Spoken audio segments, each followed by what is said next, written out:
Bon, maintenant que les tomates sont propres, je vais pouvoir les protéger. Donc, j'ai plusieurs choix qui se sont offerts à moi.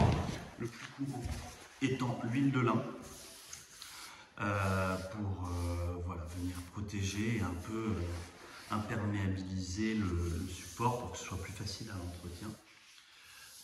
Il y avait un autre choix qui s'est proposé à moi que je ne connaissais pas et qu'on m'a conseillé, qui est un minéralisant qui consiste à cristalliser le matériau pour le rendre étanche. Et donc normalement, la matière sera complètement... l'eau ne pénétrera plus du tout dedans, ce qui pourrait être intéressant dans une salle de bain, comme c'est mon cas ici. Donc pourquoi j'ai fait ça parce que je vais partir sur cette solution-là. Parce que on est dans une salle de bain, il y a pas mal d'éclaboussures, voire de l'eau. J'ai pas envie d'avoir trop d'eau qui pénètre dans la dalle et qui puisse faire pourrir le chambre. Ce qui ne serait sans doute pas arrivé quoi qu'il arrive. Voilà, alors le parquet à côté, lui, reste libre, et donc tout l'intérêt de régulation hygrométrique de la dalle va être gardé parce que la salle est ouverte. Voilà, tout va un peu s'équilibrer et se diffuser correctement. Néanmoins, voilà, pourquoi je suis parti là-dessus? Parce qu'en fait, l'huile de lin, comme n'importe quel matériau, comme celui que je vais mettre d'ailleurs, a un impact carbone et un coût de production énergétique et de matériaux, etc. Le problème de l'huile de lin, c'est qu'il faut en remettre tous les 2 ans. Et donc si je reste 20, 30, 40 ans dans cette maison, au final je vais devoir appliquer de l'huile de lin tous les 2 ans, donc de 10 à 20 fois, ce qui représente déjà un travail qui est un peu, quand on est dans la maison, un peu qu'on reporte toujours à plus tard et qui ne sera pas forcément bien fait. Et surtout un impact énergétique qui n'est pas négligeable. L'intérêt de ce produit, a priori, alors ça c'est vraiment un saut dans le vide, c'est vraiment le truc pour lequel je suis vraiment pas sûr dans la maison, c'est ça, mais je prends un risque. C'est ce minéralisant qui va rendre étanche les tomates et qui est normalement à appliquer une seule fois pour toujours. Ensuite, l'entretien devrait être super facile, je n'aurai pas de souci avec l'eau. Et parce qu'on est dans un environnement qui respire, et surtout à l'étage, où l'humidité du sol n'a pas trop d'incidence, et je n'ai pas besoin vraiment d'évacuer l'humidité qui pourrait venir du rez-de-chaussée, donc j'aurais jamais mis ça au rez-de-chaussée, même si je suis sur cave. Donc encore moins si on n'est pas sur cave, c'est à proscrire. Donc voilà, je vais partir là-dessus. Je ne pourrai pas vous faire un retour, à part rapide, sur comment ça rend, mais je ne sais pas sur le long terme si j'aurais fait une grosse erreur ou pas. Il va falloir attendre. Donc voilà, je vais appliquer ça au pinceau. Il faut l'essuyer après application. Donc je vous montre pas le produit, je vous dis pas ce que c'est. Si ça vous intéresse vraiment, je pourrais vous le partager, mais je suis pas vraiment garant du résultat. Néanmoins, il devrait permettre d'avoir une couche qui laisse les tomates vraiment telles qu'elles sont, et c'est vraiment le matériau qui va se transformer et le rendre étanche. Et donc, ce rendu ne sera pas altéré parce que je l'aime bien tel quel, avec toutes ses imperfections, qui, comme tout dans la maison, selon moi, rend la chose parfaite. Voilà, allez, c'est parti.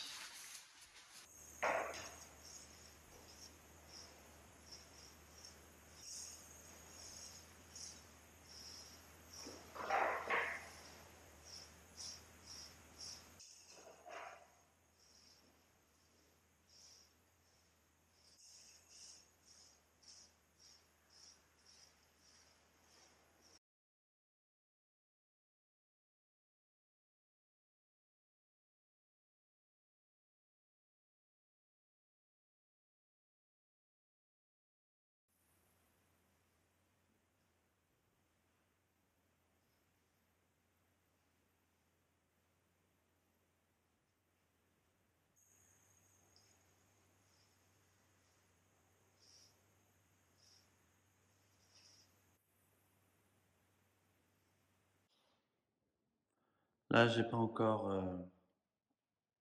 mis le produit pour être sûr que tout sèche bien avant de l'appliquer et d'enfermer l'eau à l'intérieur.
Mon anniversaire, un ami du village m'a gentiment offert un cadeau qui pourrait avoir l'air bizarre, mais il m'a offert 4 briques et j'étais super content parce que ce sont des briques aux dimensions vraiment bizarres, introuvables. Il s'avère qu'il y en avait pile poil 4 qui vont me permettre de boucher et fermer l'arche qui va là. Celle-là, c'était une des miennes, mais elle était trop abîmée. Donc voilà, il y a ces 4 briques que je vais pouvoir assembler. Alors oui, celle-là est blanche et celle-là un peu plus sombre. De ce côté, ça ira un peu mieux.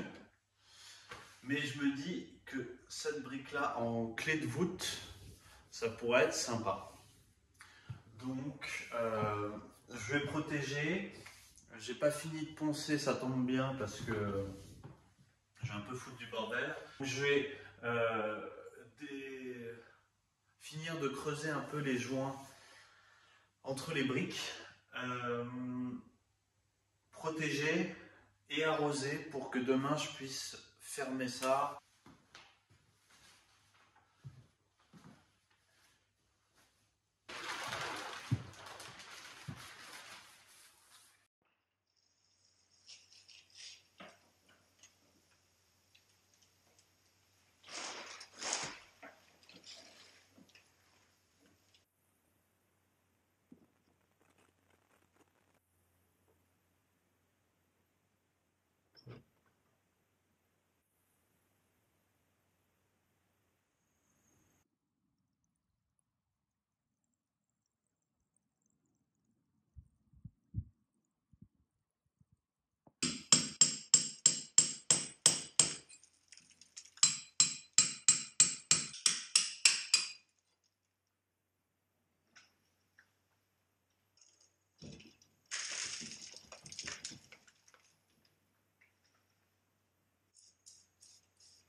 Bon, je vais enfin passer à la protection de cette porte.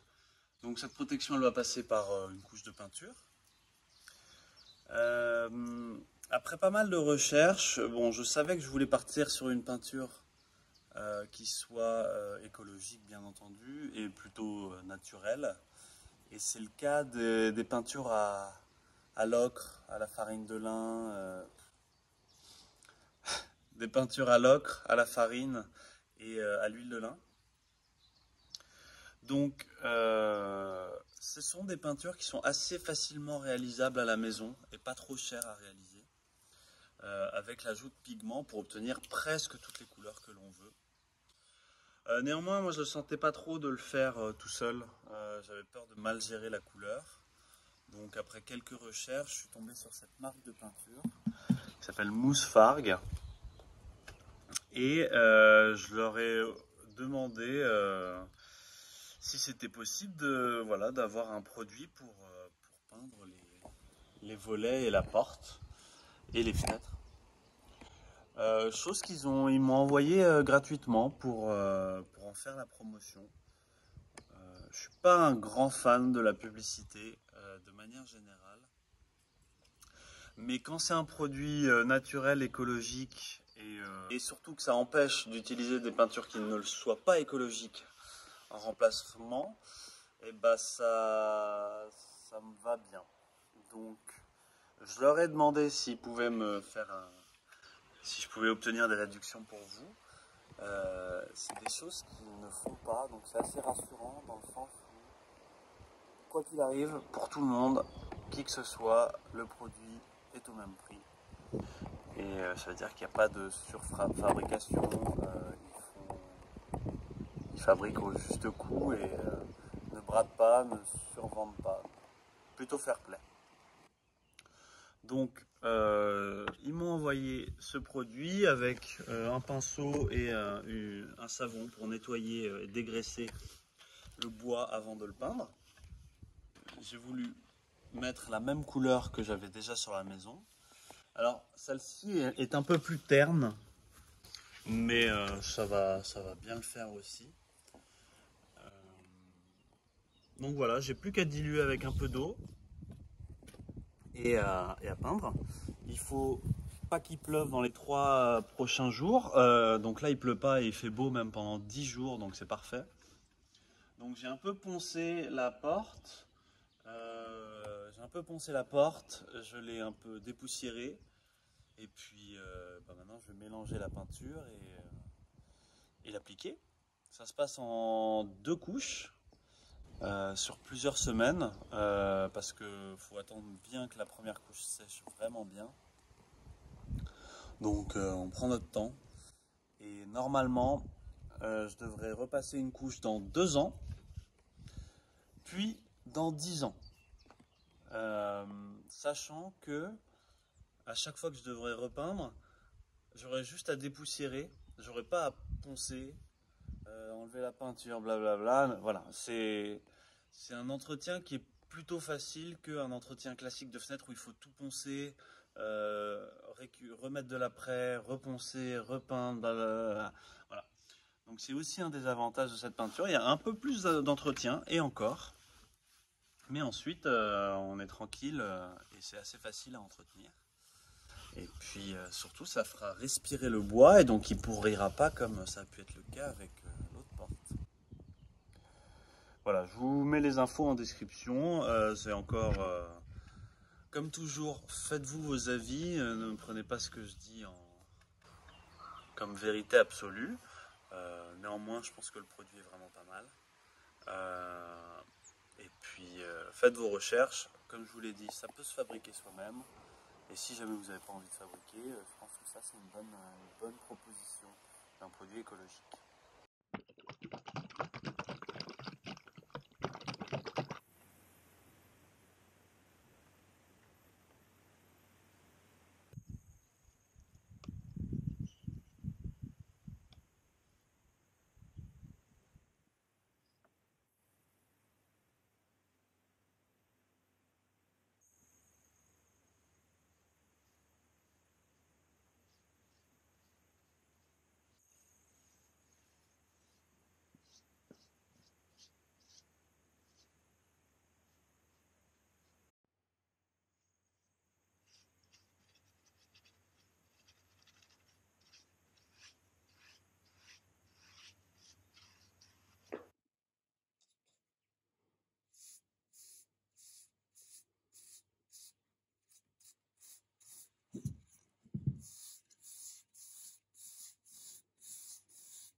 bah franchement c'est plutôt pas mal.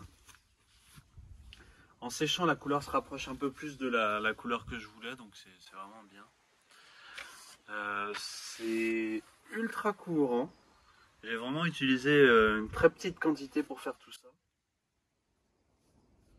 Et on sent que c'est vraiment le pigment qui s'imprègne et qu'il n'y a pas vraiment de couche par-dessus. C'est mat, mais très agréable à poser. Et... non, vraiment, je suis très content. Nickel. Alors, j'ai pas peint l'intérieur. J'avais envie de garder le côté chêne brut à l'intérieur, mais garder la couleur à l'extérieur. Donc voilà, ça m'a facilité aussi la peinture.